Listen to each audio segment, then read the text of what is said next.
Hey guys, what's up? Zax here. Today we are here with a preview of the German Grand Prix in 2014.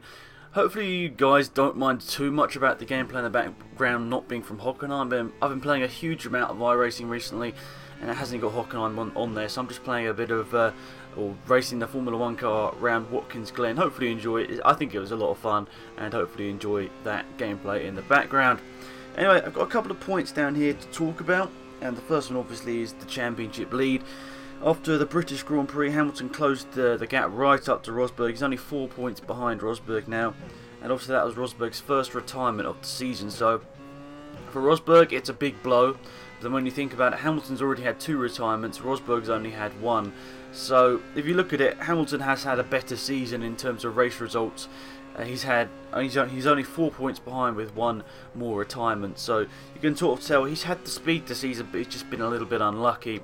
So, is this the part of the season where the momentum swings? Do we go in Hamilton's favour for the rest of the season? It sort of ended up being like race chunks where they've sort of won their races. So Rosberg won the first race, and the next 4 races were won by Hamilton.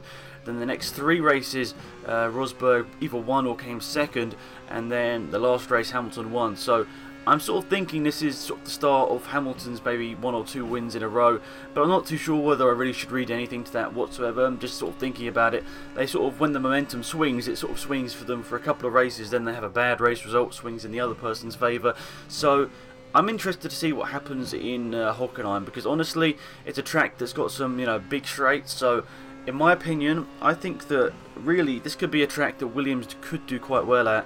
We know that throughout the whole season they've had the fastest car in a straight line. Obviously, big thanks to that Mercedes engine, but also the downforce levels and everything on the car. The aero setup has always been about getting top end speed. They've obviously had grip in the corners more than most people, but they also had huge straight line speed, which can really help them out. In places like Montreal, where Bottas and Massa were looking strong, and neither of them managed to get on the podium, if I remember correctly, just due to team strategy, which was unfortunate.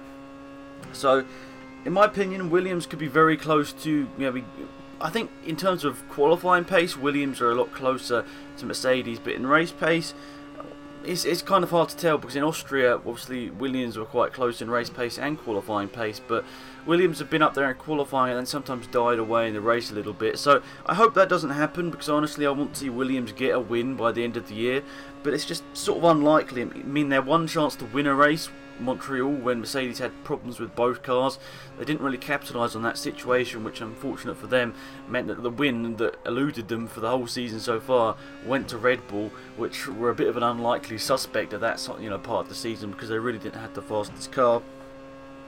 But could this be the race that Massa gets his first podium? He's always been very good around Hockenheim. You all remember the classic Fernando is faster than you message, because Massa was in the lead of that race, if you remember correctly. He had a great start, getting around Alonso and I think Vettel at the start to get up into the lead of the race, and he was doing well, and then Alonso, the team leader, said that he wanted to get past, so the team ordered Massa to get out the way. So I think Massa's always been very good at Hockenheim. He's always had some really good results, and wouldn't it be sweet redemption to see him on the podium once again in Hockenheim? Obviously, after his injury coming back, it was great to see him on the podium in Hockenheim in 2010, but then apart from that, it's sort of been a bit of a mellow couple of seasons for Massa. So it'd be great to see him back on the podium again. I really want to see Massa on the top step of the podium, but I really don't mind if it's Massa or Bottas. Either of them on the top step of the podium before the end of the year would be great. Just to see Williams winning again would be really great for British motorsport. Next up, we've got to talk about is Massa's scoring record. He's only scored in 4 of the 9 races so far, so he's 10th in the championship, which is really not very good. He really probably should maybe have seen in some of the cases it wasn't his fault. In other cases he probably could have got to the end, but that's just Formula 1 nowadays. You've got to take your chances when you can, and unfortunately for Massa, he missed out on a couple of them. Two other things. Sauber, can they finally score a point? I kind of doubt it. I mean, they really don't look that very fast whatsoever. I mean, they really aren't doing very well. So I don't know whether Sauber are going to actually score a point before the end of the season.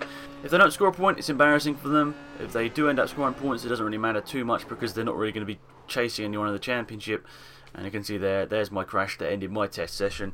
One last thing, Marussia seems to be way ahead of Caterham in that battle so far, so I assume Marussia will be in front of them for the rest of the season. But anyway guys, hopefully you enjoyed the video. It's been a shorter one this time, but I'm trying to get all the videos into sort of a smaller section, and hopefully it's a bit more action-packed in terms of commentary and also gameplay.